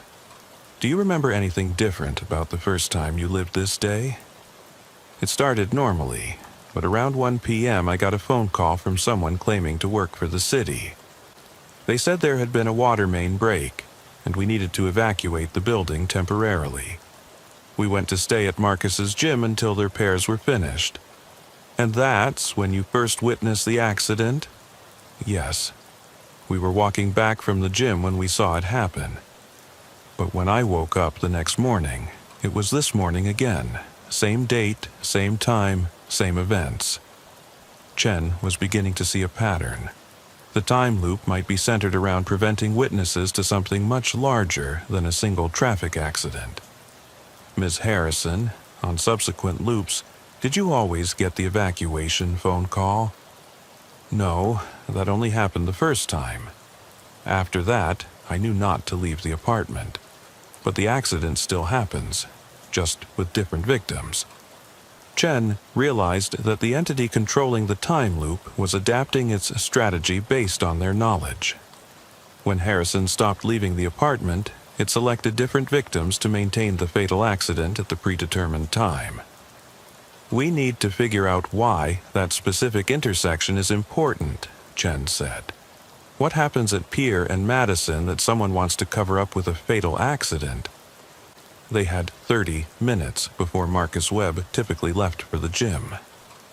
Chen decided to use that time to investigate the intersection area, looking for anything that might explain why a supernatural entity would arrange for repeated fatal accidents at that location.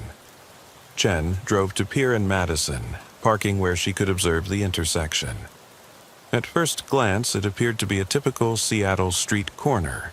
Moderate traffic, a few small businesses, pedestrian crosswalks. Nothing obviously significant. But as Chen studied the area more carefully, she noticed something strange. One of the buildings facing the intersection had no visible business signs, no customers entering or leaving, and windows that appeared to be tinted far darker than city regulations typically allowed. Chen approached the building and found that the front door was locked, but a small placard beside the entrance read, Meridian Research Associates, by appointment only. A quick check of business records on her patrol car computer revealed that Meridian Research Associates was a shell company with no listed employees, no business license on file, and ownership traced to a series of offshore corporations that led nowhere. But the building itself was clearly active. Chen could see light through the tinted windows, and there were several expensive cars parked in the building's small lot. Chen called dispatch. I need a background check on Meridian Research Associates, 1247 Madison Street. Stand by, Unit 47. While waiting for the information, Chen noticed something that made her blood run cold. Through a gap in the building's window tinting, she could see what appeared to be a large screen displaying real-time traffic camera feeds from the intersection of Pier and Madison. Someone inside the building was monitoring the exact location where the fatal accidents occurred. Unit 47, dispatch here. No records found for Meridian Research Associates. Building permits show it as vacant commercial space, hasn't had a legitimate business tenant in over 2 years. Chen realized she had found the source of the time loop. Whatever was operating out of the supposedly vacant building was orchestrating the repeated fatal accidents, probably to prevent witnesses from observing their activities. But she was running out of time. Marcus Webb would be leaving for the gym in 15 minutes, and Sarah Mitchell would begin drinking at her promotion celebration in 20 minutes. Chen called Rodriguez. I need backup at 1247 Madison Street. Possible illegal surveillance operation. Chen, where are you?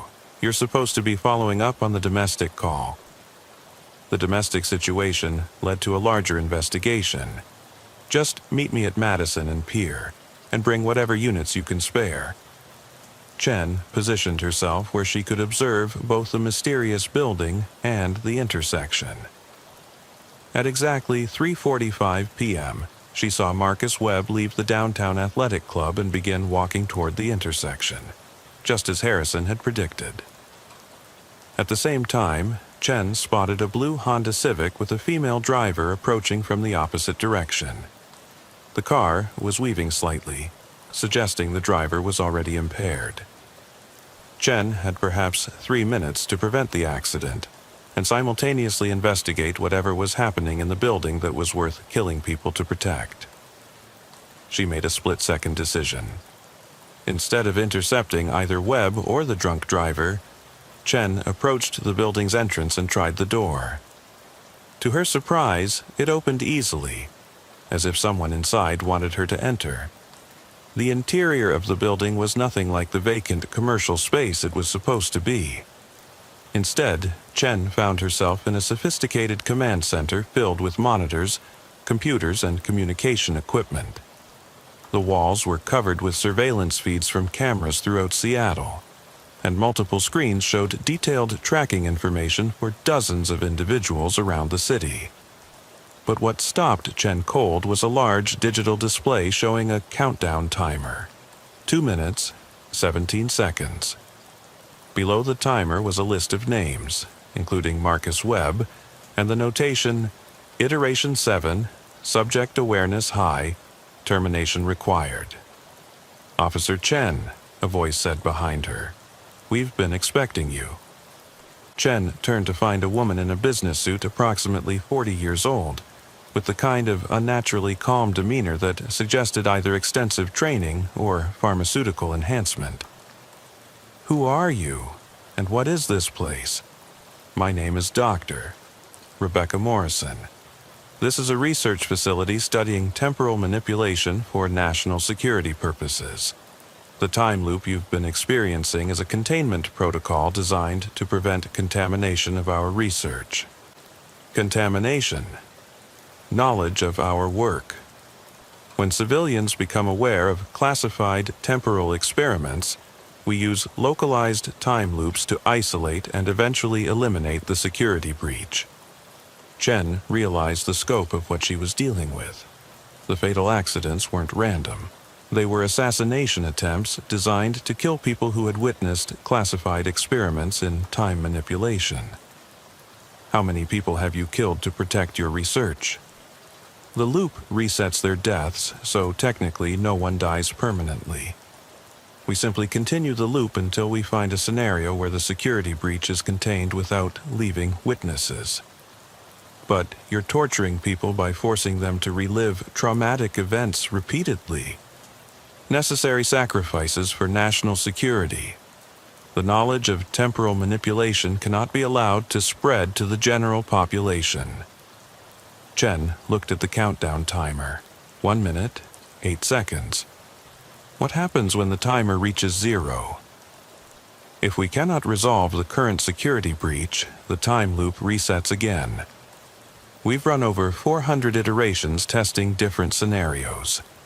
Eventually, we'll find one where all witnesses are eliminated and the timeline can proceed normally. Chen realized she was not just trapped in a time loop. She was being systematically hunted by a government agency that viewed her knowledge as a security threat. Every reset gave them another opportunity to perfect their assassination attempts. How do I stop this? You can't. Even if you somehow prevent the accident and save Mr. Webb, we have multiple fail-safes.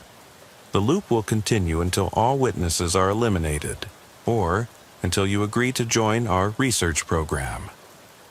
Chen looked at the monitors showing Marcus Webb approaching the intersection. She had 30 seconds to make a choice that would affect not just her own life, but potentially the lives of everyone who had been trapped in these temporal experiments. She could try to expose the facility and break the loop, knowing that it might cost her life. Or she could agree to join their program and become part of the agency that was systematically eliminating civilian witnesses to classified research. The countdown timer reached 15 seconds. Chen made her choice. She drew her service weapon and began destroying the monitoring equipment, hoping that disrupting their surveillance capability might break their control over the time loop. "Officer Chen, you're making a serious mistake," Dr. Morrison warned. "Without our control systems, the time loop could collapse chaotically. Instead of resetting cleanly, it might fragment, trapping everyone in partial temporal loops or creating paradoxes that could affect the entire timeline." Chen paused. "What do you mean?" "Our research has shown that uncontrolled temporal manipulation can create ripple effects that extend far beyond the original loop. If this experiment collapses incorrectly, it could fragment time itself in this region, trapping thousands of people in overlapping temporal anomalies." The countdown timer reached 5 seconds. Chen had to choose between accepting imprisonment in an endless time loop controlled by a secretive government agency, or risking catastrophic temporal damage that could affect innocent people throughout Seattle. At the last second, Chen made a desperate gamble. Instead of destroying the equipment or submitting to the agency's control, she grabbed the manual override controls and attempted to extend the time loop indefinitely. Not to reset it, but to freeze it at the moment before the fatal accident.